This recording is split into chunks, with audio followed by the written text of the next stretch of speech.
이복의 부드러움에는 강함에 없는 것이 있다네. 그건 다름 아닌 생명일세. 생명과 가까운 게 부드러움이고 죽음과 가까운 게 딱딱함일세.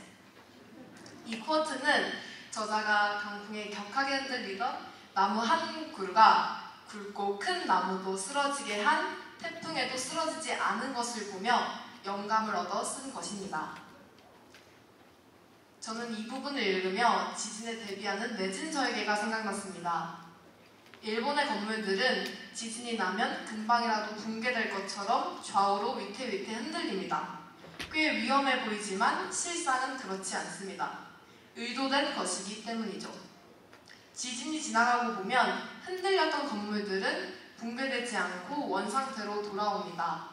다만 내진 설계가 되어 있지 않은, 즉 흔들리지 않았던 건물들이 더 위험할 뿐입니다. 이것이 유연함인 것 같습니다.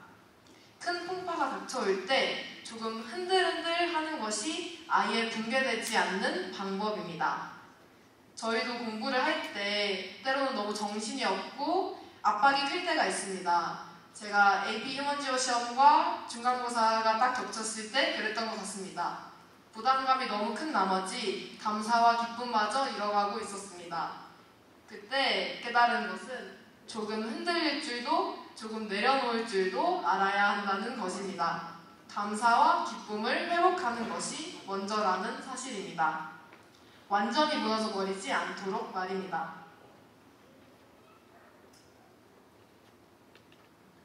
그래서일까? 적당한 유머는 삶의 경직성을 유연성으로 전환하고 획일성을 창의성으로 바꿔놓기도 한다. 저는 이 말에 참 공감이 되었습니다. SAP 타는 친구들 덕분에 유머의 힘을 삶 속에서 경험할 때가 참 많은 것 같습니다. 매일매일의 감사 제목이기도 합니다.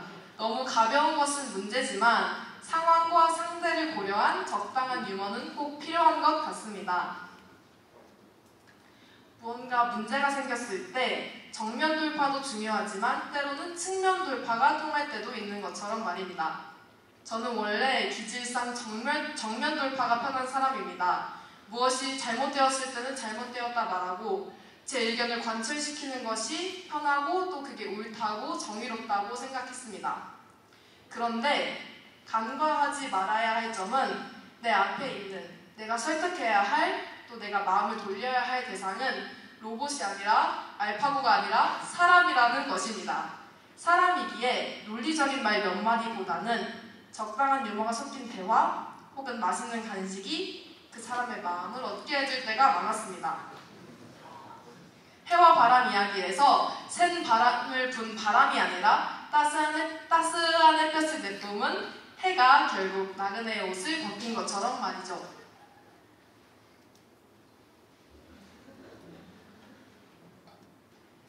대지에 발을 붙이고 사는 사람치고 사연 없는 이가 없다.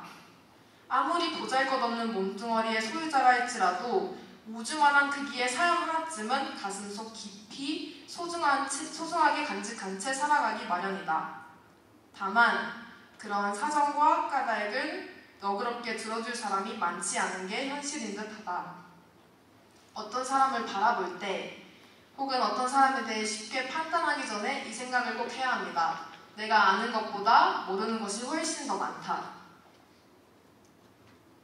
아는 만큼 이해해줄 수 있고 이해한 만큼 배려해줄 수 있고 품어줄 수 있습니다.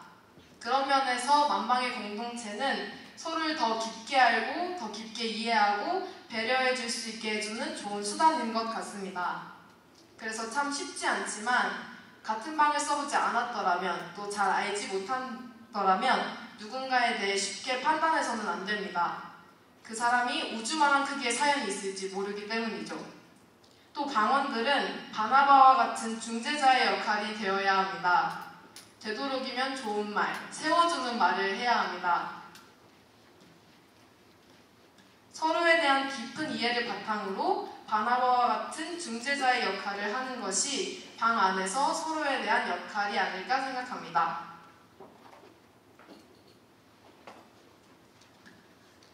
이 책은 정말 예쁘고 섬세하고 예민한 언어로 쓰였습니다. 하지만 이 글이 정말로 많은 사람들한테 사랑받고 빛을 발할 수 있었던 이유는 그저 있어 보이는 말 때문이 아닙니다. 책에 사람과 삶과 사랑에 대한 지혜가 있었기 때문입니다.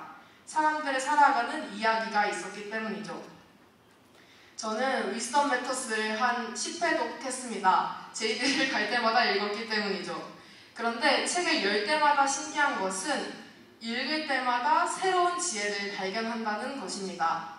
전에는 보이지 않았던 말들이 혹은 머리로는 이해했어도 마음으로는 이해하지 못했던 부분들이 저희 삶에서 행동으로 조금씩 보여지기 시작했다는 것입니다. 신입생 때보다 지금 그 책이 훨씬 더 감동이 되고 감사가 되고 감격이 되는 이유는 분명 그 책에 번지르르한 그저 있어 보이는 말들이 묶여있기 때문이 아니라 제가 지금 이곳에서 제가 책에서 읽었던 지혜와 사랑과 감동을 경험하고 있기 때문일 것입니다.